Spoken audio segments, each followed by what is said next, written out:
நம்மளோட YouTube videos எல்லாம் பார்த்துட்டு ஒரு கஸ்டமர் நம்மளுக்கு சென்னையிலேருந்து ராகி பிஸ்கெட் ஆர்டர் வந்து கொடுத்துருந்தாங்க.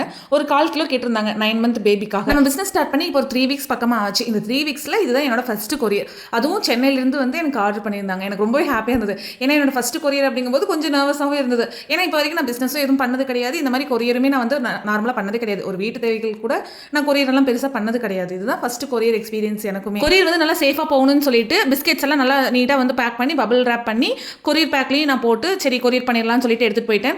அங்கே போனால் வந்து இந்த மாதிரி நீங்கள் கொரியர் பண்ணீங்க அப்படின்னா பிஸ்கெட் வந்து உடஞ்சிரும், எனக்கு வந்து அட்டை பாக்ஸில் போட்டு கொடுங்க அப்படிங்கிற மாதிரி கேட்டிருந்தாங்க.